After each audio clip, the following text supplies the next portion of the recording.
अस्सलाम वालेकुम वरहमतुल्लाह। अज़ीज़ तलबा और तालिबात, क्या हाल है आपके? उम्मीद है आपके मिजाज बखैर आफ़ियत से होंगे आप। तो आज जो है हमारा सबक है आज़माइश शरत है, 8वीं जमात की उर्दू की किताब है।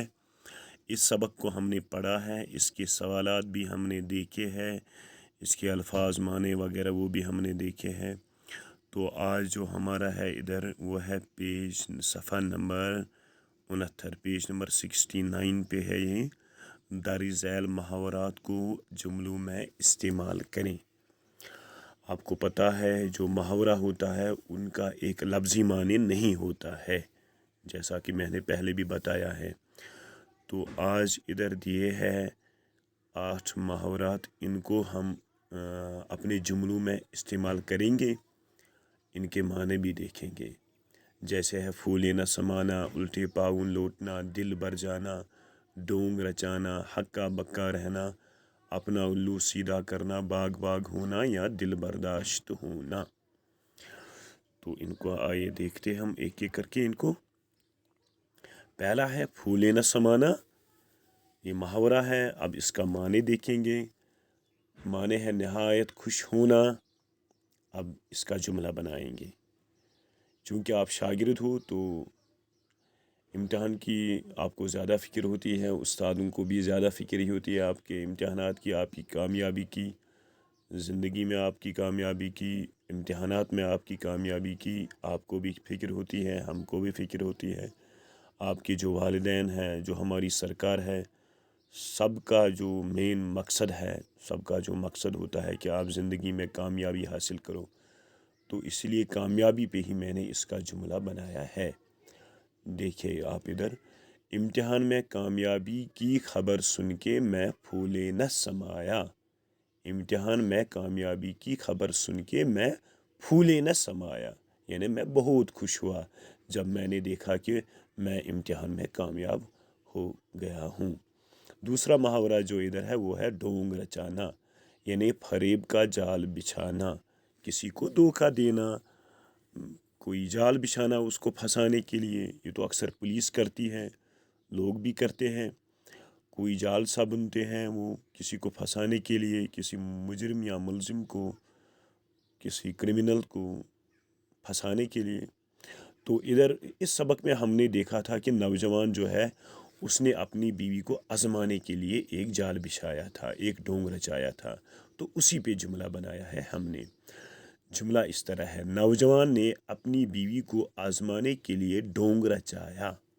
उसने ढोंग रचाया यानी फरेब का जाल बिछाया। तीसरा मुहावरा बच्चों है बाग बाग होना, यानी बहुत खुश होना। इसके माने हैं बहुत खुश होना। देखिए अगर इसका लफ्ज़ी माने हम देखेंगे, बाग बाग होना, बाग तो पता है आपको, वो चमन को कहते हैं, गुलशन को कहते हैं। फिर तो हो गया माने गुलशन गुलशन होना, लेकिन वो माने नहीं है क्योंकि मुहावरे का एक लफ्ज़ी माने नहीं होता है। बाग बाग होना यानी बहुत खुश होना। आप जाइए, अब तो हम शागिर्द है हो आप, तो आप कभी कभार एक्सकर्शन भी जाते हो, तो उसी पे जुमला बनाया है। पहलगाम पहुंचकर मेरा दिल बाग बाग हो गया। वहाँ तो होता है सबका दिल बाग बाग। पहलगाम पहुंचकर मेरा दिल बाग बाग हो गया। अब चौथा मुहावरा यहाँ है उल्टे पाँव लौटना, यानी फौरन वापस लौटना। आप कहीं जाते हो, आप वहाँ कुछ देखते हो या घर से कोई आपको बुलाता है, कोई फ़ोन करता है, तो आप उल्टे पाँव चले आते हो। यहाँ या वहाँ पे हालात कुछ ऐसे होते हैं कि आप उल्टे पाँव चले आते हो। आजकल वबा चल रही है, आप किसी जगह जाओगे, आपके घर वालों ने या किसी साथी ने आपको कहा भाई यहाँ पे वबा, इस गांव में, इस इलाके में वबा ज़्यादा है, जिस दुकानदार के पास आप खड़े हो ये वबा का शिकार हुआ है, तो आप उल्टे पाँव वहाँ से जाओगे।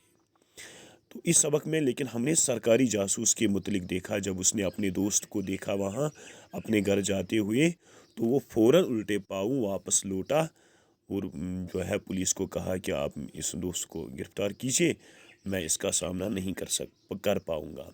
तो उसी पे जुमला बनाया है, सरकारी जासूस अपने दोस्त को देखकर उल्टे पाँव लौटा।